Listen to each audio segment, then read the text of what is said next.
till the election. This is what Vijay has said. All right, Raj, appreciate you joining us. All right, well, Tyler Robinson, the 22-year-old from southern Utah, has been arrested on suspicion of killing conservative activist Charlie Kirk during a speaking event at the Utah Valley University. He's a third-year student in the Electrical Apprentices HIP program at Dixie Technical College in St. George, with roots in Cedar City. His neighbors describe him as quite smart and someone who never caused trouble. Robinson attended Pine View Middle School, later won a 4-year scholarship to Utah State University in Logan.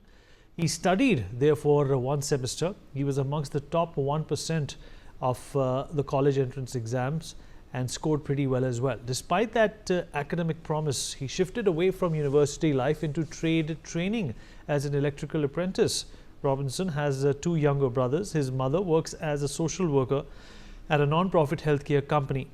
Social media posts show her visiting gun ranges regularly. Family and friends say that he became more political in recent years, publicly criticizing Charlie Kirk, calling him full of hate and expressing strong opposition to his conservative viewpoints.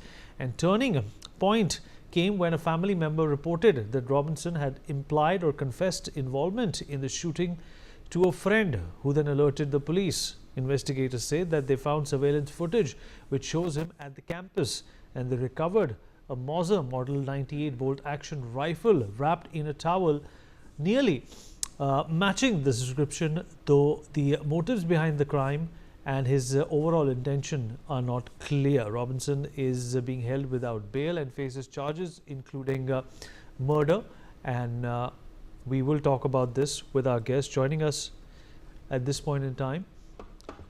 Well, we are also learning that the suspect, Tyler Robinson, had planned the murder in advance and used the messaging app Discord, stashed a rifle in the bushes, and even switched outfits in an effort to avoid capture, revealed Utah Governor Spencer Cox.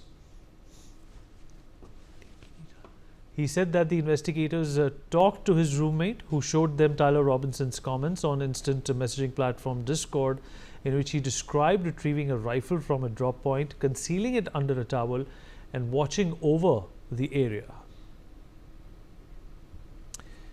All right, Major General Sudhakarji, Senior Geopolitical and Strategic Defense Expert, with us on the show. Manand Dwivedi, Foreign Affairs Expert, also joins us on the program. General Sudhakarji, I'll come to you. Well, just like Kerala, Utah is considered to be God's own country in the United States. It's a conservative state. I've been to Utah. It is also a very religious belt. It largely votes the color red, which is conservative. However, this is the opposite case. Tyler came from a family that was very fond of guns. His father was also, or is also, a police marshal.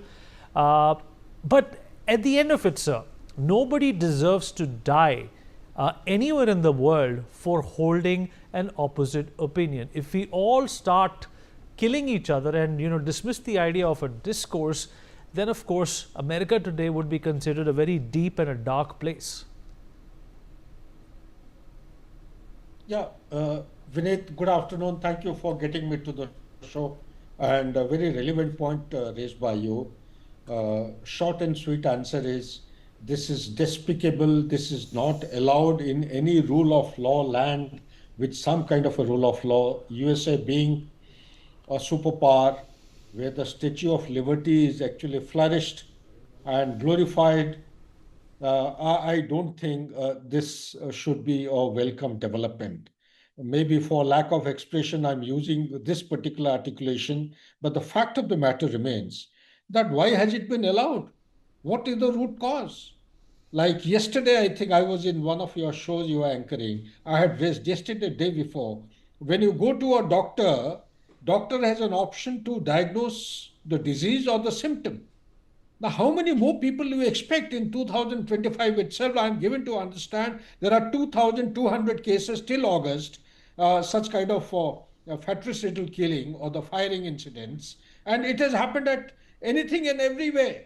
There is no exception. From a kitchen to a school to a party to a marketplace to a mall to a station, Everywhere that you can think of in US, the land of law or the rule of law, which is supposed to be espoused by one and all in the rules-based international order.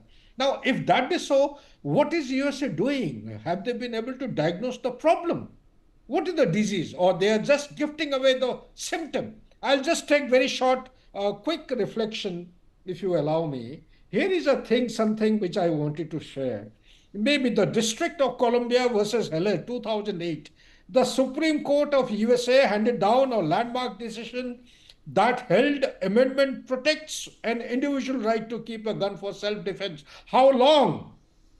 When is USA going to actually, call spade a spade? This is 21st century, a rule of law or something which was applicable way back in 1776. If it is being contested in the court has given a decision like this. Isn't the time hasn't come? The bipartisan, be it Republican or Democrats, they must sit together, find a common solution. How many more people would they? They have lost 19,000 people. Majority of them are fatal, actually. They have died in 2025 alone. And if you total up, let's say, whatever statistics are available from 2000 till date, the number of fatal cases because of firing incident in USA homeland is multiple times greater than the body bags which have come from Afghanistan or Iraq or from Vietnam or any kind of conflict they have participated anywhere in the world. Is this the rule of law they expect? That too in a province like you've said you've been there. Utah is actually a place which is supposed to be a place of attraction. So if this is what is happening, then that means the basics are actually going wrong. Hasn't the time come the USA needs to actually put its head together, maybe apply themselves and carry out introspection and stop this gun culture which has been going on from one president to another? Nobody has been able to actually stymie it or take some reasonably justifiable action to prevent such kind of mayhem taking place in the country, which is supposed to be the glory ultimate, the torchbearer of liberty is USA today, not France. France is actually a far-fetched thing. So if that be the kind of a ready reckoner for the world order to actually follow, I think the time has come where the USA has to take a final call, Supreme Court or no court. They have to mobilize the opinion. Unfortunately, it has been ratified in 1791, if I recall correctly. Ratified because the Bill of Rights, it's from the British law. It is like a fundamental right that everyone, it entitles a gun to every individual to defend himself. If this is the kind of interpretation in 21st century, I think we need to actually rethink about the law that is applicable and bring a ban to the gun culture which is prevailing, which in my opinion is the root cause and the root disease to prevent such kind of mayhem taking place in US. You're right, absolutely spot on. So, well, Tyler Robinson, the 22-year-old accused of fatally, in fact, killing Charlie Kirk, is registered as an unaffiliated voter, and according to the Utah voter records, has not voted in the past two general elections. The Utah voter records revealed that the suspect was listed as an inactive voter who had not voted in either of the past two general elections. Additionally, he did not respond to the notices sent by the county clerk. Manan is also with us on the broadcast at this point in time. Manan, are you able to hear me? Manan Dwivedi?